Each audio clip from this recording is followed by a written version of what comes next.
Hi guys, and welcome back to Pass and Move. And for today's episode in the Premier League series, we've got Swansea, 16th team in the table, obviously alphabetically, nothing's actually happened yet. But yeah, tactics and team guide, just like the episode name says. Just to explain briefly what tactics and team guide is. So obviously going to try and give you the best tactics to bring out the best out of this Swansea squad. And formation, instructions, all that sort of business, and of course the team guide, which is just advice on maybe some players that you should keep, players you should try and build around, areas that you might need to invest in, that sort of thing.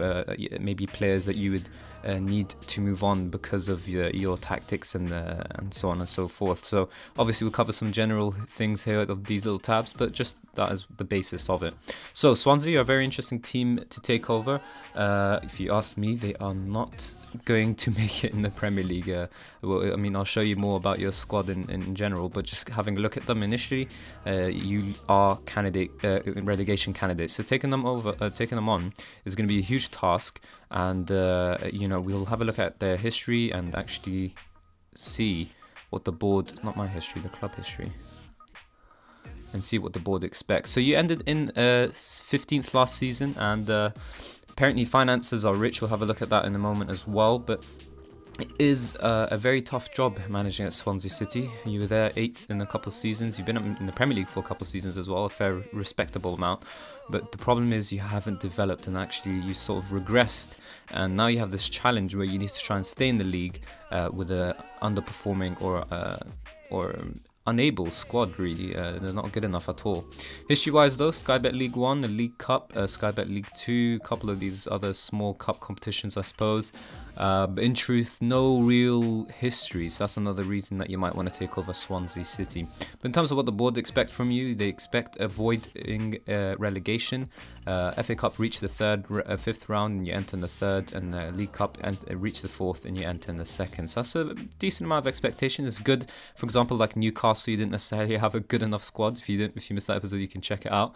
But yeah, they expected mid-table once being promoted to the Premier League, and that was a bit of high expectations considering the squad that they had. So at least the board, they understand what you are going through, I suppose. But in truth, the expectation should actually be try to fight at relegation rather than avoid it entirely. But obviously, that has to be a bit of a high standard, I suppose, or a high aim.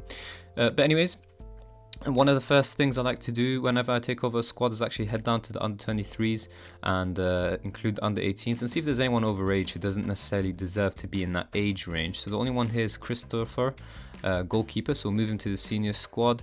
I also like to sort the players out by ability and see if there's anyone ready by first team standards. So he's only Sky Bet League 1 football ability, so it's not good enough for the Premier League, of course. So other than that, everyone else should be lower. So it looks like you don't have any youth players that you should necessarily promote. I don't think you can recall any of these players either, so they're not options too. Yeah. Another thing is actually have a quick look at the staff. Obviously, you need to improve it heavily. Just looking at this, I think you're the worst in a couple of these categories, but besides that, we're working with what we've got here today. So I just like to have a look at my staff, see whose judgment of ability I can trust best. So Nigel Gibbs, the assistant manager, always a pleasing thing to have, that your assistant manager is the best in terms of judgment ability, and he has 12, and obviously it's not the best, but it's good enough to to trust, and we'll be using his sort of judgment to try and see what we can do with the squad that we've got. So next thing to do is actually head over to the squad and see, just in general, by having a look at the players' positions, try and make a formation out of it, so we can build a tactic on it. Obviously, a tactic has to be built on whatever formation you're picking. You can't necessarily pick a 4-4-2 formation, for example, and try and build possession football out of it. That doesn't necessarily make sense. So just having a look at this sort of team, it doesn't seem to be necessarily leaning anyway. I suppose you could play a 4-1-4-1, but I think what we've gone for today is actually a 4-4-2, and it might be short on some numbers, but I think just to bring out the best out of the squad, it seemed to make the most sense. So we'll talk about that more in depth. But now that we know the formation that we're playing, we can actually discuss the squad numbers. So you've got a squad of 24 players. The question is, of course, do you have good enough quality players and not just numbers? The good news is that at least you have numbers, but I like to have a squad of 22 players, the starting 11 of leading star world-class players, and the backup 11 of young stars who can become leading star or world-class players of the Premier League. And that's just kind of the balance I like to have. 2 players per positioning, battling it out for the starting 11 spot, and that way it sort of works it out. Obviously, you're Swansea, so you can't outright just go ahead and have leading players. But I think with a team of your ability or your status, you should be aiming for at least decent players from the Premier League size, and then build that up to trying to find good players and then leading and so on and so forth. So that's kind of the standard we're set, at least finding decent players, and we know the number of players and positions now as well, so we can look at whether certain areas might need more investment, if we have the numbers in the right areas or not, and discuss that type of thing. So next thing is actually sort out the players by ability. So even though this is apparently the best 11 players here. Oh, that's 10. I thought I could get it on the first try. Anyways, this is your best 11 players according to this recommendation. But having actually gone through each and individual ability, I've realized that, actually, you only have 6 players who are good enough for the Premier League. The rest of your squad are championship players, and that's not good enough at all. And the 6 here are the ones that are selected in the positions already. So, for example, Ki-Sun Young is supposed to be one of the best players at the club, but you select him and he's just a championship player, and that's definitely, of course, not good enough. So I've actually had to have a look individually. Sometimes you can't necessarily trust the actual sorting out ability thing, from best to worst. And so just on that basis, the 6 that we've gone for are Fabianski, Alfie, Federico Fernandez, Sanchez, Roque, and Wilfred Bony. So this is kind of the 6 players who are ready for Premier League football, and on the basis of that we tried to build a formation, and it just seemed to make sense to go with the 4-4-2. Now, not necessarily by the the positions, because obviously just 2 centre backs, 2 centre midfielders, and 1 striker doesn't exactly spell out 4-4-2. But I was just thinking, we have Wilfred Bony. He's one of the best players at the club, and he's a target man. We've got a defensive centre back. We've got a ball playing defender as well. We've got a Mezzola and a Carrilero, and it kind of just made sense to go with a 4-4-2 and try and bring out the best out of Bony here as a target man. So that's why we've gone decided for it, and also made sense to play on a counter formation or try and use a counter tactic, because of we're supposed to be one of the worst teams in the division, so we need to try and be a bit more defensive, a bit more smart about how we play, and so that's why the 4-4-2 kind of ties everything together. So bearing everything in mind, we'll actually have a look at the individual positions. So in terms of goalkeepers, you got 3, which is nice, but obviously you have to offload one of them at least. But in terms of ability, Fabianski is the only good one. Good player for most Premier League sides. He's our starting 11 goalkeeper, 32 years of age, Polish international. He really is a top player for Swansea to have at the moment, but unfortunately for him, his backups are not good enough. Erwin is a championship goalkeeper, and Christopher is another championship goalkeeper as well. So you've got 2 there. So easily offload one of them. See which one you can actually manage to get rid of. 2.7 million and 20k wages, but you just brought in Erwin, so the likelihood is you can't bring him in. Sell him. Christopher is a Swedish international, 6.5 million. He'll sell for more anyways, but okay, so Swansea bought him a while ago, so you can actually move him on and make some decent money by the looks of it. Since you bought him for 600k, you could sell him for 6.5 million. That's a huge profit. Get his wages off, and that at least means that you have the numbers and have some extra money. But if you ask me, of course, Erwin should be replaced by a youngster who can eventually overtake Fabianski as well. 32 years of age. He's going to dip soon. Not as quickly as other positions, but goalkeepers tend to last longer. But you will definitely need a youngster with potential to overtake Fabianski. Bear in mind, the youngster that you bring in has to be ready for Premier League football. You can't bring in a youngster and go like, oh yeah, he's got tons of potential, but he's just a championship player. That's kind of backwards thinking. That means you just replaced Erwin and Christopher with the same exact ability, and that's, right now we're just trying to build a squad on ability first, and then we can start thinking about amazing players and whatnot. Wonder Kids and all that sort of business. But anyways, definitely move on Christopher, and then try and get rid of Erwin at the first opportunity. You won't be able to straight away. You could maybe try loaning him out or selling him in the January transfer window, but it looks like you might have to be stuck with him for a couple months time at least. Right backs, Kyle Norton and Angel Rangel. And neither of them are good enough for the first team. Like you can see here, we are playing a 4-4-2, so there is a right back spot, but unfortunately for us, Kyle Norton's just a championship player, and I think Rangel is even worse. He's a good championship player. So both not good enough. I think they've had both for a while as well. Kyle Norton at least. Angel, yeah, both of them have been at Swansea for a while, so you could easily move both.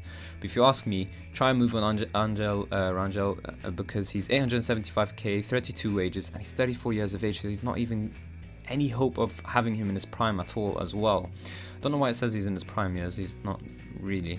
But either way, he is the more expendable, I suppose, player than Kyle Norton. And of course, Kyle Norton is also an English player, if I'm not mistaken. And that helps you with the homegrown status. So try and move on Angel Rangel and bring in a right back who's a decent Premier League player. If you can find a good one, that's even better. But at least, you know, minimum is decent Premier League player, and make him your first choice right back. I'd just like to say, like I always do in the beginning of all my episodes, I actually forgot, but do not sell and then buy, because you might, you know, sell your player. Let's say, for example, you sell Kyle Norton, you're left with just one right back in Angel here, and then you try to buy another right back, but unfortunately for you, the player that you had in mind, maybe he's not interested. You can't offer him the wages he's looking for. The club's suddenly looking for more money because they know that you have more money, for example, all that sort of business. So you really want to secure your target first, and then sell the player that you don't need anymore. And that might make a little bit more sense. So, you know, just keep that in mind when you're making a decision. Definitely, though, Kyle Norton and Angel Rangel should definitely be moved on from the Swansea squad eventually. But for this season, you need at least one of them gone. Centre backs: Fernandes, Kyle Bartley, Mawson, Mike van der Hoorn. There's 4 centre backs. At least it's good that you've got the numbers for it. Let's have a quick look at whether they're actually centre backs. Yeah, they all are.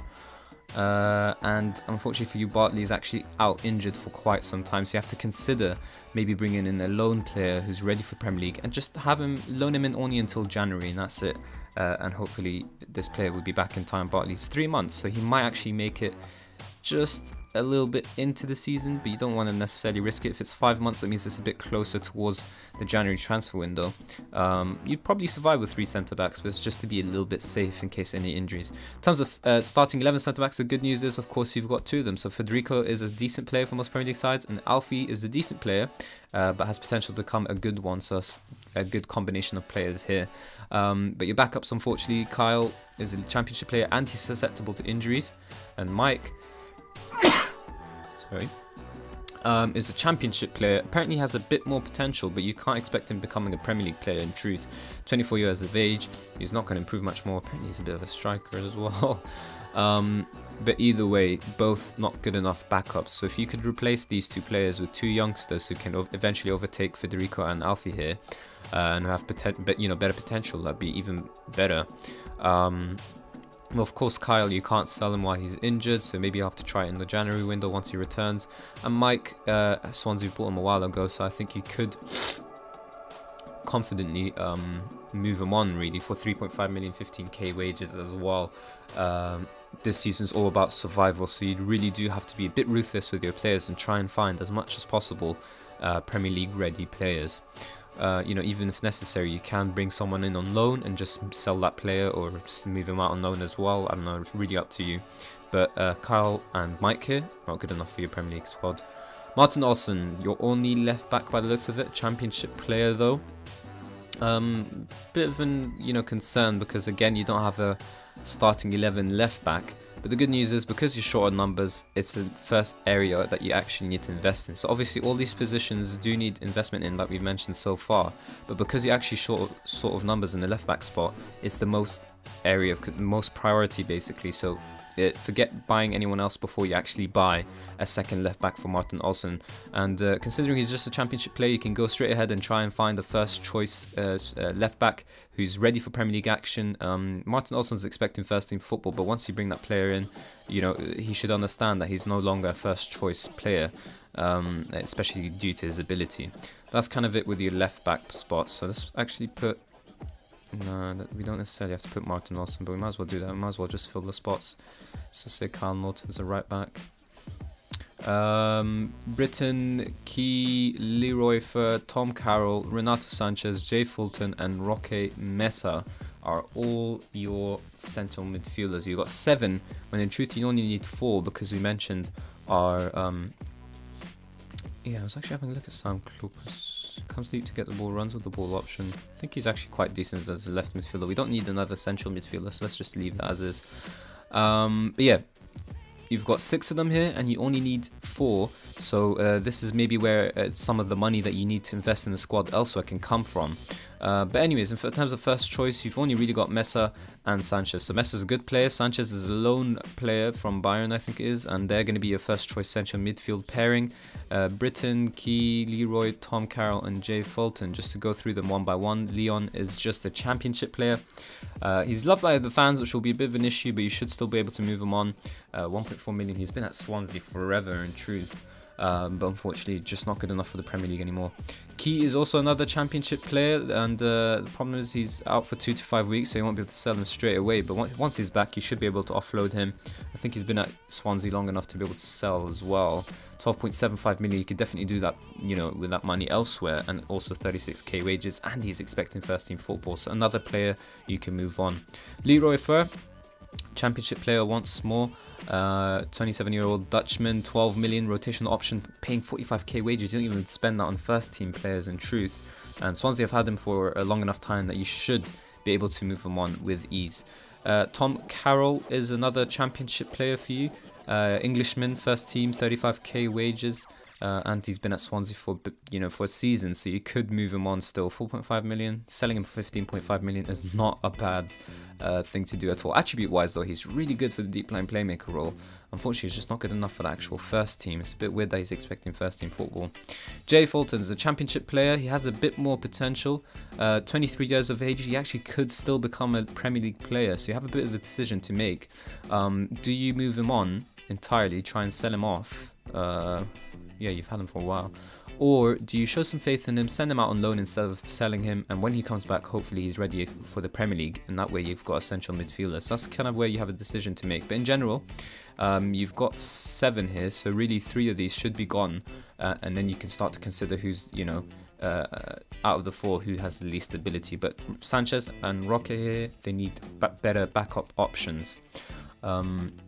If you're asking me who you should sell, maybe, you know, you need to sell 3 for sure. So Britton should be one of those, 34 years of age, and, you know, doesn't necessarily suit our tactics. Key, let's have a look actually one by one. Are any of them just good championship players, or they're all leading? They're all leading by the looks of it. Jay Fulton looks to be another player. So if we consider he's moved out on loan, we consider Liam Britton's been sold. That leaves you with 5 centre-backs.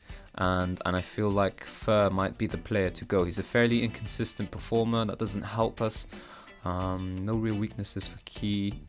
Carroll, poor heading. That's not a huge weakness. So yeah, it looks like you might actually have to move on Leroy Fer. And considering he's an advanced playmaker, we don't necessarily need someone in that position there. And it would make more sense to move that, you know, the Dutchman on for 12 million and his incredibly high wages. And that way, you have more of a squad here, and then you can eventually move on Carroll and Key when you get the opportunity to. But it's a fair bit of money you get there for Britton Fer. And if you move Jay Fulton on loan, that should give you some money to invest in the left back spot, for example. If you sell the goalkeeper as well, you've got a fair amount of money to bring in a top left back if you wanted to. Wingers though, you've got 4 of them. That's the exact number that we need, and it's a good amount as well. I mean, there's a bit of a concern that Wayne Routledge is actually an inverted winger on the left flank, but I feel like because he's not good enough for the squad, we don't have to, you know, worry too much about that. He's a championship player, so you could easily move him on and actually bring in a more natural left winger. Sam Klokas is a really good left winger. He's a championship player though, but I mean, like, attribute wise, we already saw he suits the winger role. A little slow in terms of, you know, the pace side of things in comparison to more natural wingers, I suppose. He has some very high wages though, so you would need to look into moving him on and you know, actually bringing in the Premier League ready left winger, and right winger position is another area that's the same problem. You don't actually have Premier League players there. Let's assume Sam is our first choice for now, you know, because we're not actually buying or selling on anyone to save. Dyer though, good championship player, and Luciano here is another championship player. He sounds fairly new. No, okay, Swansea bought him as well, so you could possibly move both players on. But in terms of attributes, he's perfect for the winger role, so it's a bit upsetting that you actually have to sell him off. But yeah, if he's not ready for the Premier League, he's not good enough for the squad. But let's assume he's your first choice option as well if you don't manage to move anyone on, because Nathan Dyer is just a good championship player. And there you go, you've got natural wingers in those positions as well. Wilfred Bony, Tammy Abraham and Jordan Ayew. I feel like I just have to mention this quickly actually. You know, anyone that say move on, you should be bringing in backups who are better. So like we mentioned, Mesa and Renato Sanchez are Premier League ready players, so their backups should be youngsters with potential. And the same goes, Sam Klukas and Lucianos. A bit of a different situation because both those players per position are not good enough, so you can actually invest in bringing in a top player and then bringing in a youngster with potential on both flanks, as in and obviously the better the ability, the better for your team. Boni though, Tammy Abraham and Jordan Ayew are your strikers. The problem is you've only got 3 and you need 4 for 2 strikers per position and the 4-4-2. The good news is that Wilfred Bony is actually ready for the Premier League, a decent Premier League player. Apparently he's wayward with his crossing, but he shouldn't be out on the left flank, on any flank actually. He plays with back to goal, comes deep for the ball, and his attributes suit the target man role very well. His passing's the only weakness in his game really, but otherwise top target man, and you should be able to get the best out of him. 28 years of age and a very good player for your team. Tammy Abraham's on loan from Chelsea, I think it is. Championship player though, so that's a problem. You're not paying any of his wages, so it's not a huge loss, and until you actually bring in another striker, you can't necessarily consider moving anyone else. I think Tammy, you should be able to cancel his loan if you wanted to. Yep. So that's an option always if you can actually bring in another player. Jordan Ayew though, championship player. I think you've had him for a season or 2, Swansea, if I remember right. But anyways, 14 million, 50k wages. You could do without him. You bought him for 5 million and you can sell him off for almost triple the profit. Actually, not triple the profit. I think that's double the profit. But yeah, triple the money that you bought him in for. And that would actually help out your team a lot better since he's just a championship player. But let's assume for now that you will be going for a Jordan Ayew and Wilfred Bony combination. But yeah, I mean, right now, just based on this actual squad, when you manage to sell the players that you don't need in the excess numbers, like the goalkeeping department and the central midfielder department seems to be the excess numbers, then your actual priorities should be to bring in a left back and to bring in a striker. That way you have your numbers safe, and then you can start to try and bring in better quality players per position. But really, no squad depth and no real starting 11 depth either. You've only got 6 out of the 11 starting 11 players who are good enough for Premier League, and that's a big concern for someone who's trying to stay in the Premier League. You don't have a squad that's good enough. But anyways, we can move on to the tactics now finally. So it is a 4-4-2 like we mentioned, and what we're going for is just a standard real 4-4-2 in truth. So just to give you a general idea, we're playing with the mentality of counter. You can go with defensive if you need to, if you're favourites to lose, which is quite often. If you're playing one of the big teams, for example, you can start from defensive and then move into counter. But obviously countering helps you actually counter teams properly, so it depends on what you're looking for as well. Structured team shape and more direct passing. This kind of goes hand in hand in terms of explaining it. So I like to have a structured team shape because I'm a type of manager who doesn't like to have too many team instructions. I also like to have my team in a good solid formation, solid shape as well, and so structured helps with that. I feel like when you play with fluid, the whole team, you can literally see them attacking and defending together, and so since they're doing everything together, it would make sense to have a bunch of team instructions for it. And since I don't have too many instructions, and I like the players to be doing their roles instructions rather than the team instructions, it just kind of makes sense to play structured and more simple team instructions too. And that sort of all ties in together. So in terms of what type of players you should be looking for this formation, you're playing a direct style of football, so I think you have the right formation. It's just about bringing in the right players or right roles. So I think fullbacks and wingers are okay for you. You're looking for crosses from the byline. You've got some deep crosses from your fullbacks as well. Defensive centre backs suit us best. They don't shoot, they don't dribble, and really you're trying to avoid any sort of real risk. You don't want too many risky players. You're trying to play as solid football as possible, nothing that can really catch your team out. And so this is why we've gone with the formation that we've gone with, as well as the roles. So defensive centre-backs, they shoot less often, they play less riskier passes, they play direct passes as well, they hold their position and they dribble less. And just to put you in comparison, the central defender only shoots less often and dribbles less. And that's much different to the defensive centre-back, who has more instructions to be less risky, I suppose. The ball-playing defender as well plays risky passes, which is not what we're looking for. We're looking for safe passing, tactically disciplined players, and even wingers who dribble. They dribble in a very specific manner in comparison to other roles, and so you can get away with that type of dribbling and you still be okay. And since we're playing direct style of football, we do need plenty of crosses and crosses that come in from the byline as well. And so that's why we've gone with, you know, the type of formation that we've gone with here, and the roles. So you've got the players for it anyways in terms of wingers and fullbacks, so that suits us well. Defensive centre-backs, Mawson's a little bit unhappy because he's more of a ball-playing defender. He'll be okay with a defensive centre-back position role. If need be, I guess if he's performing too badly, you could move him back to a ball-playing defender role. Just, you know, bear in mind that doesn't suit the tactic as a whole. Deep line playmaker on support, it's better of course if you play deep line playmaker on defend. You know, both roles shoot less often and hold a position, so you don't have to worry that means, you know, if he's playing on support he's not really holding. He will hold. He'll definitely won't be as defensive as the defend duty, that's, you know, a given. But the only reason we're playing that is because Renato Sanchez is not that good as a defend duty. He doesn't have any real positioning. When you put him on support, his off the ball, the long shots come in, factor a bit more, and so that makes, you know, that helps us a little bit better in trying to get the best out of him.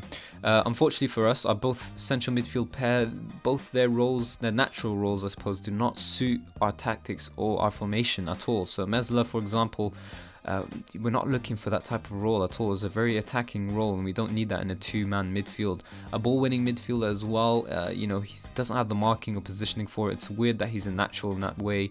If you ask me, he's more of a roaming playmaker than anything.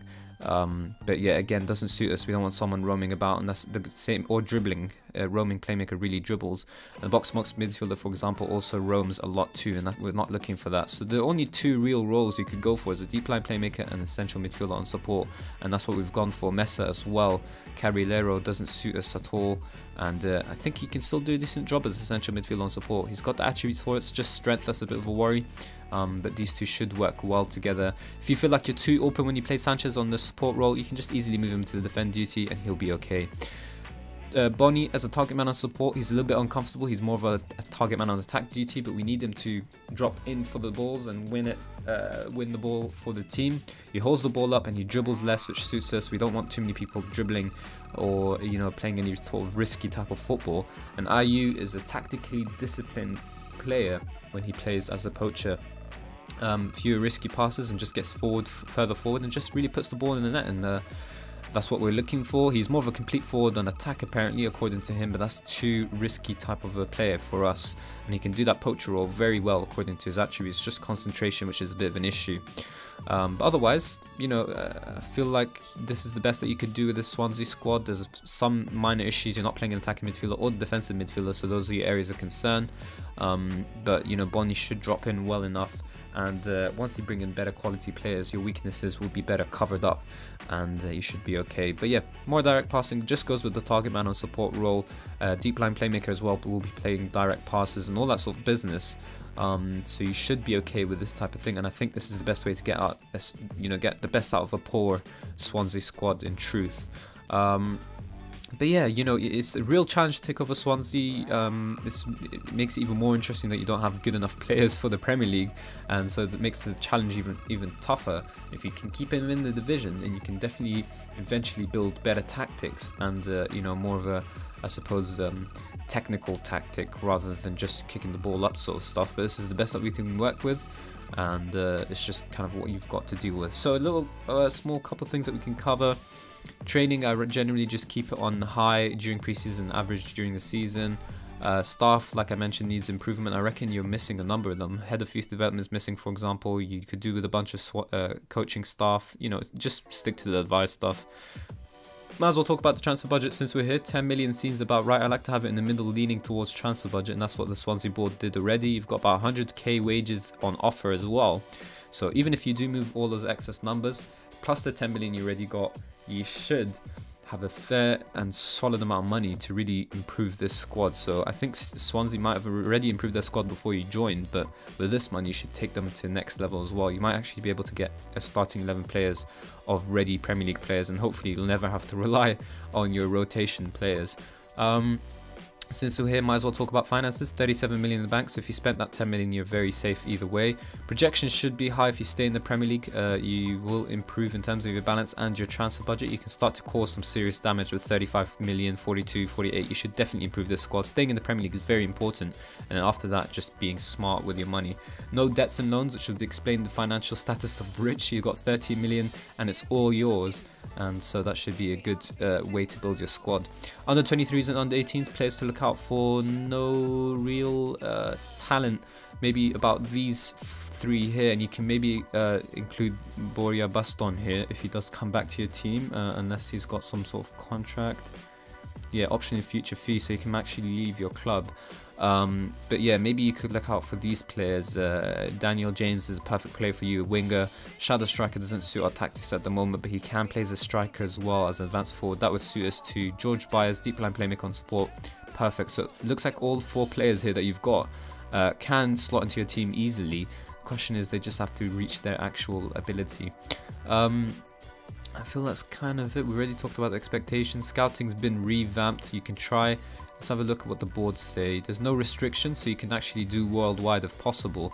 But with the money that you're making, oh, you can actually do it. All right. Well, there you go. You can change this packages to world for both senior and youth packages, and that, you know, will give you a wider range and obviously help improve your team in the long run. Schedule. Yeah, you've got a bunch of nice friendlies here in truth, but you could obviously always do better and try and go on tours and whatnot. Before that, this should do the job. And that's it. I feel like we covered everything. So yeah, if you did enjoy today's episode, then please do hit the like button and subscribe for more daily Football Manager 2018 content. And as always, guys, thank you all very much for watching.